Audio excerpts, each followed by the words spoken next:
Good morning.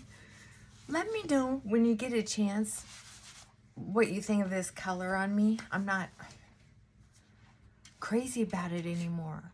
I finally dug them out of my long-term storage closet. I'm trying to rotate even deeper into my obsession with thinning out my closets, donating, throwing away, whatever. And these were some of my favorite shirts. I got them in a couple colors and I wore them a lot to the office. But I have an appointment today and I thought I'd put on a collared shirt just to sample it, see if I still wanted to even keep it. And I think, I don't know. I've got it on with jeans, but I don't know. Anyway, let's talk about you. What do you think of me? I'm kidding.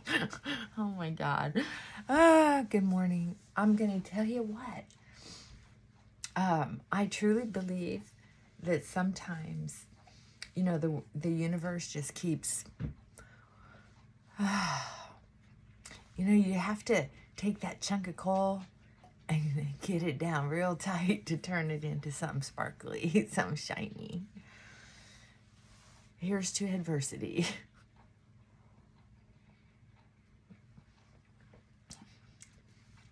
There was a time when I didn't understand why anybody drank coffee or smoked cigarettes. Oh, and I'm not saying they're tasty, but they can be life-saving. It's just that mental thing. Okay.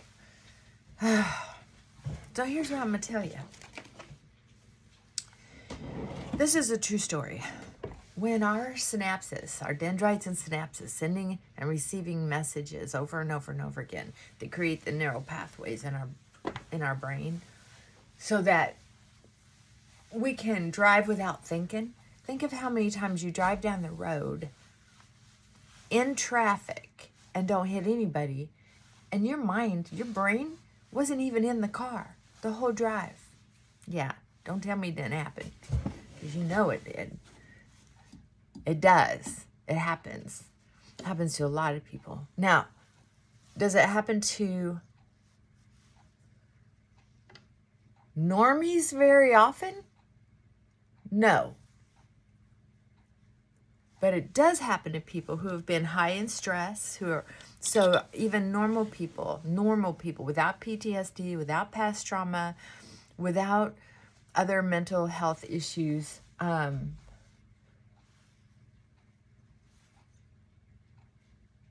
think I got it. There we go. There it is.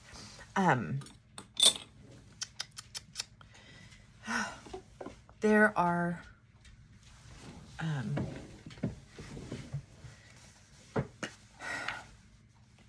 are what's basically mini blackouts. Just like people say, wow, they drove home and didn't remember it. Well, that's probably true. Even if people aren't drunk,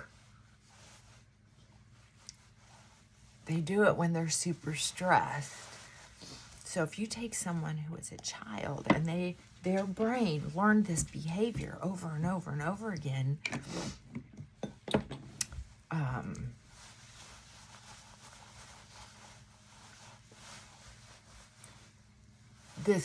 to be so stressed, they have short-term memory. Plus, a lot of times, especially when kids have been lied to, like, no, that's not true, or told not to trust their intuition, their common sense, and so they'll doubt themselves, that constant doubting. So even if they said it, they won't hear it or believe it, and if someone else said it, they can be talked out of believing it or remembering what they heard. Sometimes it's just a plain old, like I said, blackout. So when somebody gets upset versus when they're not upset, they might be a very calm seeming person, but underneath it's a trigger waiting to happen. Like when you get trigger thumb, which I have on top of everything else.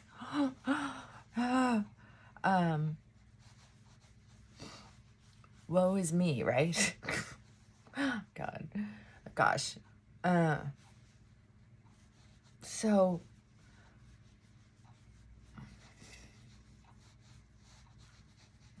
when that happens,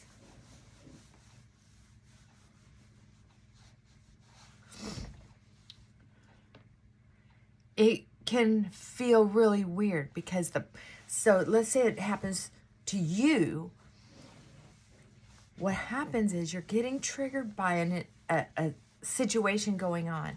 You get triggered, and somehow your neural pathways take you back to a situation that made you feel similar. It will match up. It will butt up. And whatever you experienced then, what you thought you heard then in your very young brain, not necessarily the words that were said, but how you interpreted it.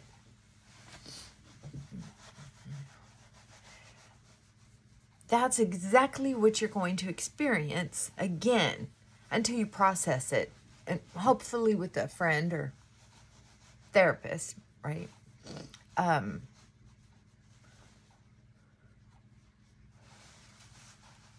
So one of the things that we used to talk about when I was working inpatient recovery,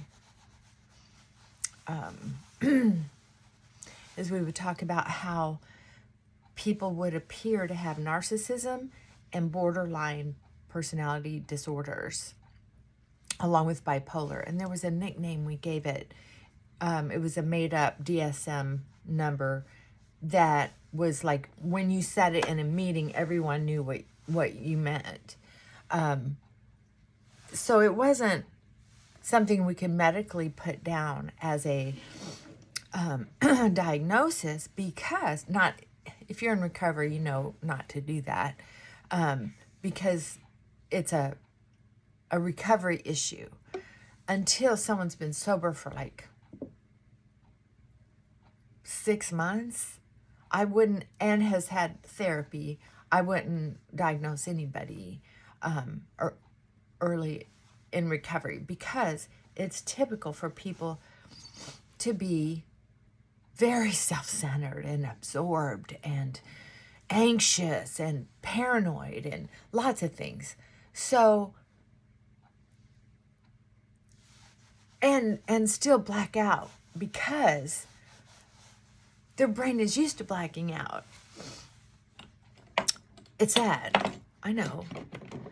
So you can not only do that when it's drug and alcohol induced, it can also happen when it's been stress induced.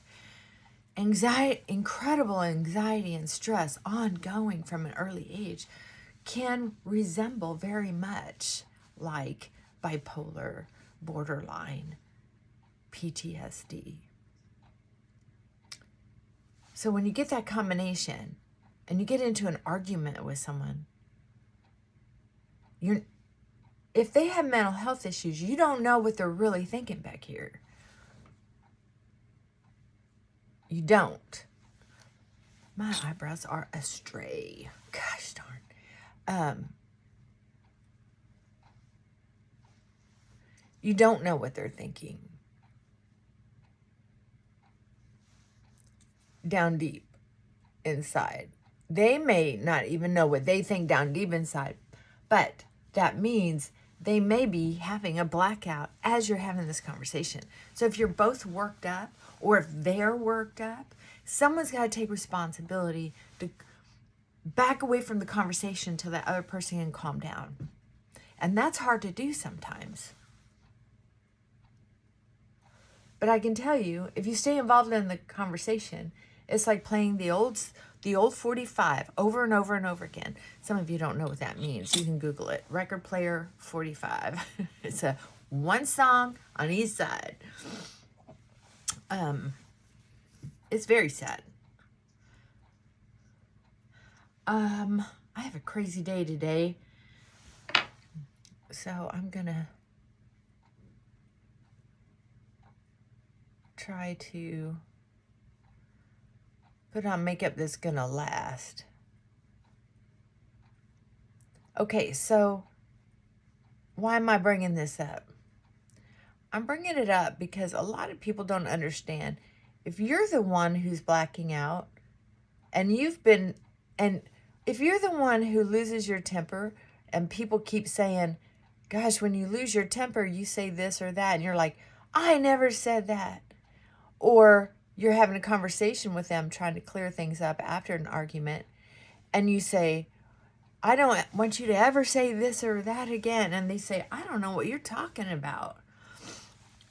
Well, you may be having a blackout. So most people won't do this, but I highly recommend tape recording your conversations for a little while.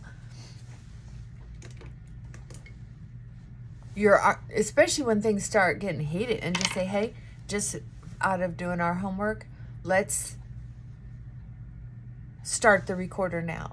Normally what'll happen is you'll both calm down, or someone's going to escalate to prove a point. It could go any way. So you just have to be dedicated to the process. But either way, you're going to learn more about yourself and about the other person.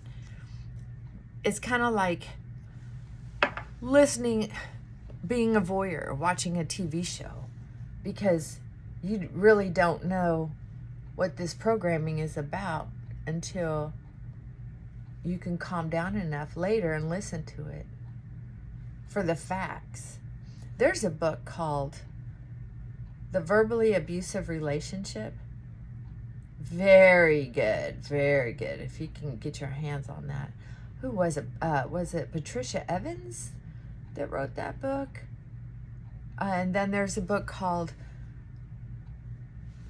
Nonviolent Communication, A Language for Life. Always been one of my favorites.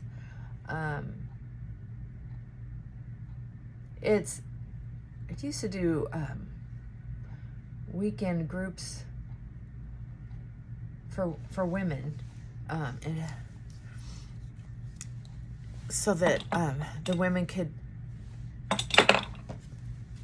be supported in self-soothing and learning different ways to receive and give information.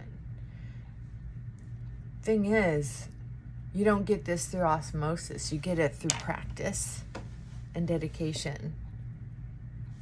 Otherwise, it does not happen. It does not. It cannot. Because you have to retrain those neural pathways. And if you don't do that, well, nothing changes if nothing changes, right? When I have a discussion with someone who's a client, if you're an outsider and you don't know that we've built trust, my clients and I build trust. If I ask them to explain something and they get triggered because they don't feel like they should have to explain, or I should understand, blah, blah, blah, blah, blah, and they get themselves all worked up, that shows me there's more work to do. And it also shows me that it's time for me to also use my healthy boundaries in saying, okay, obviously, I want you to be right here with me. Obviously, something's going on here that's got you heated up. Do you feel it? Don't answer. Don't answer. The longer you can keep your mouth closed, the easier it will be for me to connect with your brain through your ears, because I can't connect with what's going on up here. I have to get back here to try to calm down back here, because you're not listening to me up here. That doesn't happen very often, but it does happen with clients who have had PTSD, where their self-esteem is so low that they try to get big. I know, it's hard to... It's a big subject, and I'm just bringing it up because I'm seeing some things lately, and I notice it's almost like it's in the air.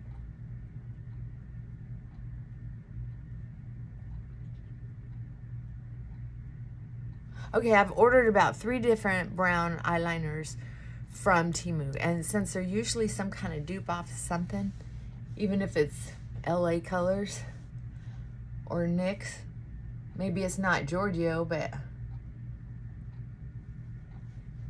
it's there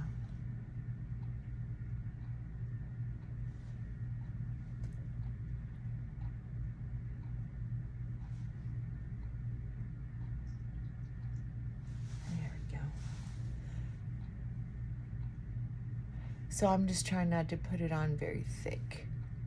I've been practicing. I've been putting it on thick for so long. It's hard to put it on thin. And I like how it looks thick. My poor eyesight dements my eyeliner, evidently. So I'm always happy to get feedback. Anyway, if someone's acting like they have bipolar, especially, not bipolar, borderline, meaning they're acting like they're crazy. And they're saying things that you're like, girl, I didn't say that. Or, dude, where were you in this conversation?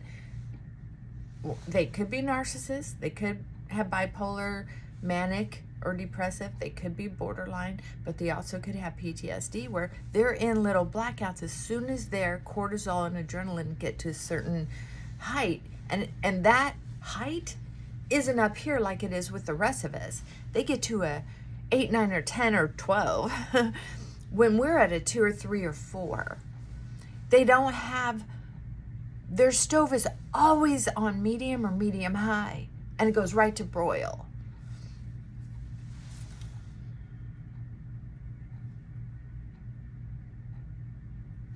Because it hasn't had the training to turn down. You know, when you're a kid and you're always in fight, flight, or fumble, like Plum Plum would say,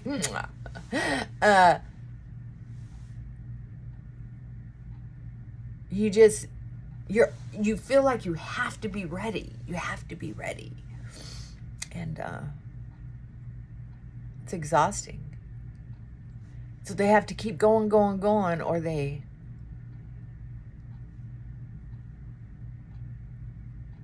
are afraid they're going to get swallowed up. You'll see that a lot in like workaholics too.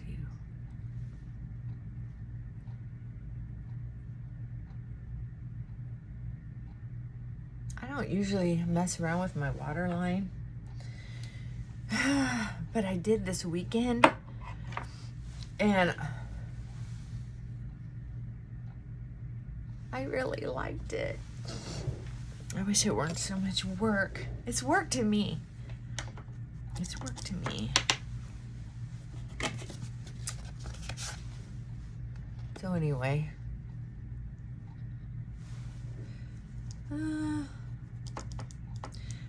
I hope if you're having some of these signs and symptoms, please stop living your life in a blackout and get some help, or go read those books I told you about, the verbally abusive relationship and nonviolent communication. That if you start practicing those things, it can help you keep your temperature lower, and over time it'll rewire. Or get a therapist who can help you process that past trauma, so that you don't have to go through that rage every time you get upset. So remember, this is your journey. This is your life. If you feel like you've been taken hostage by someone else, you're forgetting you have choices.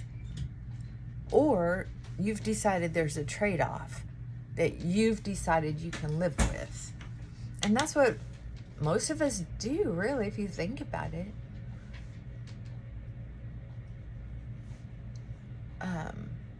So don't be too hard on yourself. Just don't give up. And remember, whatever it is, I know you can get through it. Maybe not without a skinned knee. Maybe not without some headaches. Maybe not without your ego and your feelings being hurt. I never said that. But I can tell you, you're not going to get through it if you don't put one step in front of the other. I can tell you, I get upset with life sometimes. You've seen me. I've vented. I'm venting right now. I'm just leaving the names and faces out of the conversation, but I'm venting about somebody right now. Well, a couple of somebodies. You know, there just gets to a point where some people can only be as honest as they can be. It's not that they're liars and cheaters and stealers and blah, blah, blah. Are they on paper? Yes. Are they back here? No. They're scared to death that they're going to lose control, so they're trying to control. Now, does that mean you can live with them forever? Nope. Does that mean you want to, if you don't live with them, does that mean you want to socialize at every family party? Nope. But do it with class. Back away with class. Because if you back away angry, you're messing up. I mean, we can get angry. We can be emotional. But we have to get back into our rational mind, our thoughtful mind, our loving mind as soon as possible, where we can say, wait a minute, I get you can't do any better than you're doing. Don't say that to them. That's not classy. But you accept they are doing this best they can, or they would do different. But I love me this much more. It's just this much more. Because that's your mission on life. That's my opinion. Your mission on life, as far as I'm concerned, is to find a way to be joy. Not joy, but joy. Just down to earth. Appreciate life. Feel safe. Find a way to feel safe. That's all. Find a way to have some comfort. You don't have to overcomplicate it. But also don't deny it. Holy cow. Eyebrows will be the bane of me. I don't know what that means, but I mean it.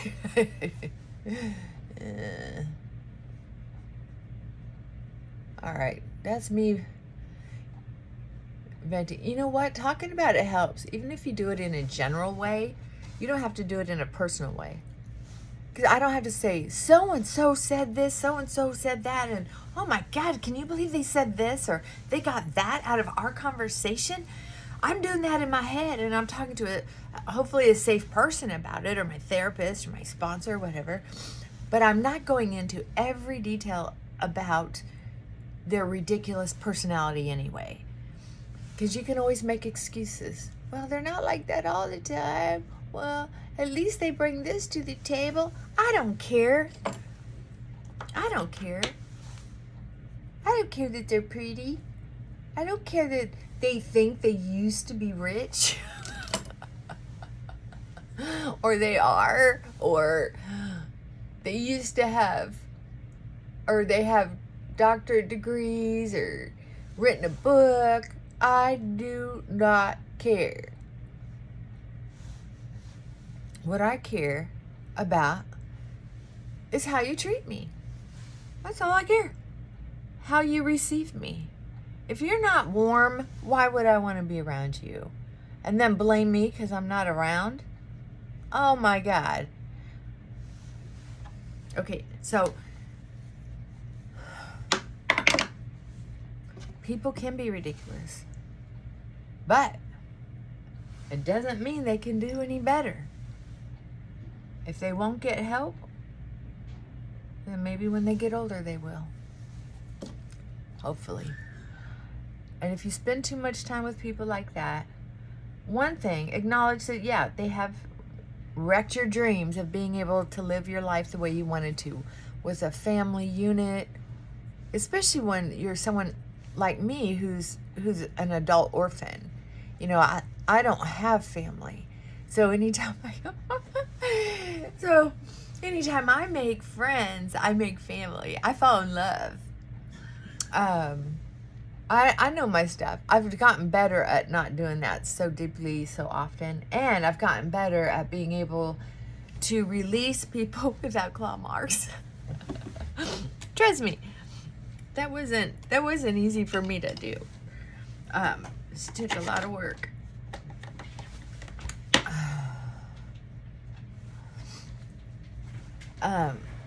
So yeah, when somebody trips out, I find out that they're like that. It does hurt, but that's life.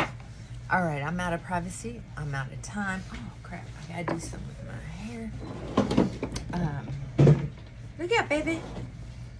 Haven't had a sip of coffee. Oh, so that's where I was going real quick. So it doesn't mean you can't be disappointed, because you can. You can definitely be disappointed in what's going on. But it doesn't mean you have to take it personally. Because if you've been reasonable, you think about it. Have you been reasonable? If you haven't been reasonable, then I don't know. Do you need to apologize? If you have been reasonable, and this has been going on for a while, then you know there's a part of you that needs to let go. And it doesn't matter what hopes and dreams are banished. Because, ooh, there it is. I need a brush. I was going to do a video yesterday and straighten my hair with you, and I ended up talking to my friend Chris and doing it instead. I was venting to her yesterday. So I didn't have to do a full character assassination, but I was able to share my feelings, my disappointments. And, as I do that, I'm able to think, have I done something that would have provoked it unknowingly or knowingly? Were my intentions pure? And if not, I need to take care of my side of the road. But if my intentions were pure, like I found that they were, regardless of what I was being accused of, basically, that's what people do when they have that trauma. They have to, oh my God, the marriages, the accusations that are happening, it's such, if that's why they think it's narcissism, or it's easy for people to think it's narcissism or borderline, is because it's abusive to try to gaslight someone into thinking they've done something wrong. Now, there are people who are low on the narcissist scale, that they can read those books and think, oh, that's what I'm doing. Okay, I got to stop doing that. Not that I feel like it, but I should. You can be a narcissist and treat people like they're important to you. You can. So there's help for those people too. Or if that's you, there's room for improvement, and you can do it. A lot of people don't do it though. And I don't work with narcissists very long if I can't pick up that they're truly trying to make a difference in their life, because basically what counseling does for them is it helps them be better manipulators. So you have to be careful. So be careful with people in your life when they're screwing around your words, twisting things around. You got to be careful. All right, so thank goodness this situation I'm talking about didn't cause any real damage. It was disappointing because I have these little fantasies that I wish could come true, as far as being seen as a mother-in-law or grandma or sister, or I'm trying to be vague enough that I don't hurt anybody's feelings if they see this. Not intentionally, right? But this channel is for my mental health, so it's not just to teach. If you can learn something from some of my babblings, that's great. But this is not what's her name? The crazy childhood fairy. She's got a channel where she's helping people with their trauma. And then there's Psych in a Nutshell. She's making a good effort at trying to help people. And they get all logical and stuff. And I saw this singer, Ellie, I think. Oh, I'd have to check again. She had a video that she just put out in the last, in the last day or so. And she hadn't posted really for it looks like very much for a while. So she's going through some things, and she's done the EMDR route, which a lot of my clients have so much trauma, they won't. The way they have their trauma and their personality type, they won't do EMDR because they poo-poo over anything that looks too easy. They feel like that looks too easy, to do the actual EMDR stuff. So I have other exercises that work, tried and true. I kind of follow Peter Levine's there's systems. You can find his work anywhere. But that's how I go. I feel like people need to figure out they need to be taught how to do things themselves when no one's around.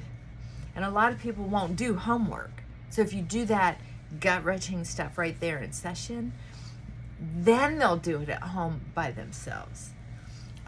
Eventually. Most people will not do their darn homework. Like if you go through all my videos, I've shared a lot of different little homework tips with you. And some of you have let me know that it works, and that you've already been doing it, or you've heard of it before. I love it when y'all comment. But I like my hair straight, but I'm just trying to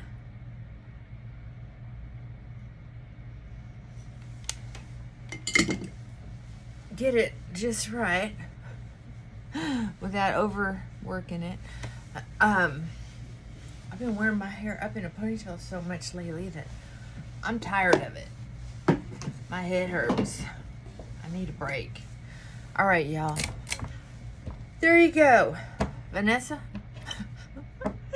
There's my vent. And this was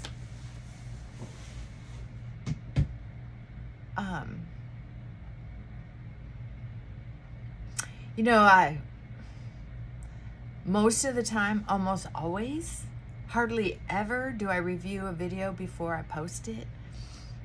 And I don't know if that's a mistake or not, but like I said, if I were doing it for entertainment purposes, maybe I would worry about that, but I'm not. I'm doing it to get any feedback, or to help you as you're going through something similar, or just to commiserate.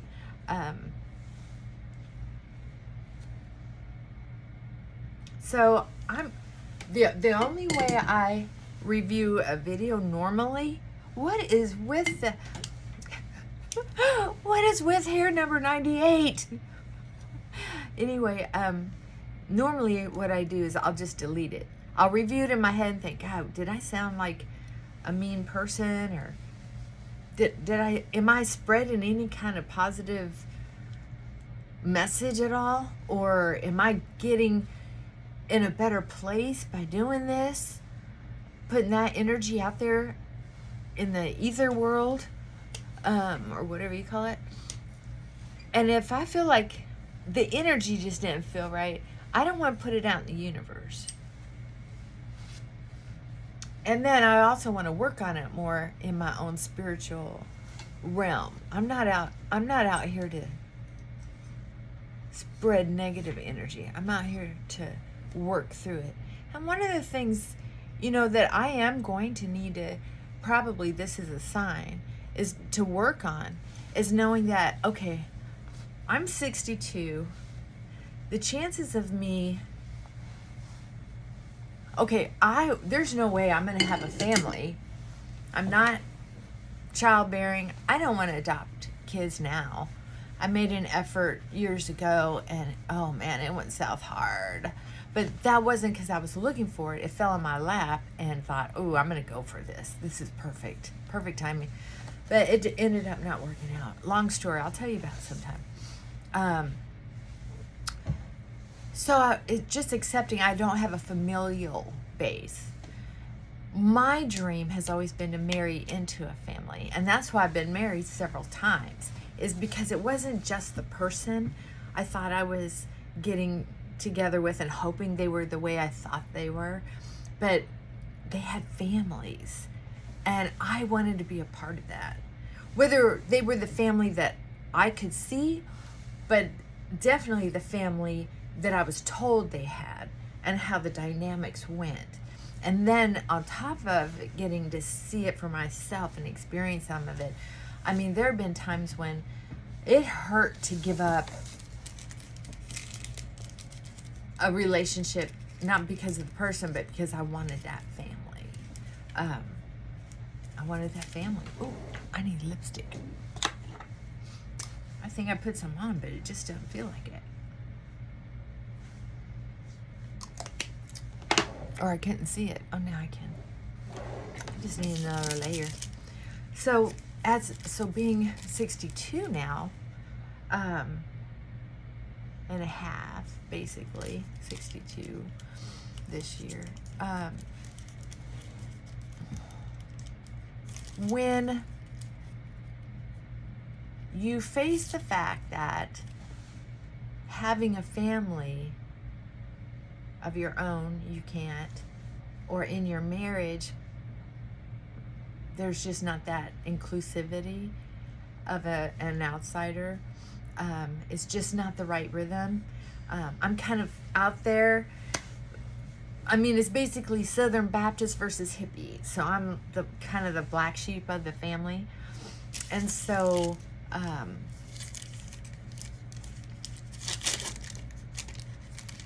yeah, it's a lonely place to be in life sometimes.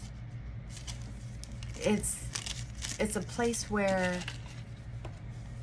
my soul gets to exercise my relationship with the universe versus people. And kind of chokes me up a little bit. Yeah, we've been kind of... Oh, I just love him so much. I'm going to run him real quick before I run into the office. I'm going to be all over the place today. I'm putting a Band-Aid on my trigger thumb. So I wrap up the shells, stick that there. I'm going to place it right here. It's like a little splint. And that'll help keep me from bending it. I love these great big bandages. Okay, so yeah, it's sort of a healing journey and an exploring journey and a resolve journey, right? My goal is to have a beautiful death, that when I pass, I mean, I have people around me that are comforting, who see me, but my goal is to be at peace with the universe, to where it's like I just keep transforming into another source, that's why I like listening to Deepak. I like listening to Elon when he talks about science, and what's that other guy? He's talking about science. He's so groovy, so cool. Sometimes obnoxious as well. Gosh darn, I can't remember. He's a guest on Joe Rogan a lot. He's a physicist, I think. Talks about the universe a lot. It's very cool. And you know, the weight of having self-pity versus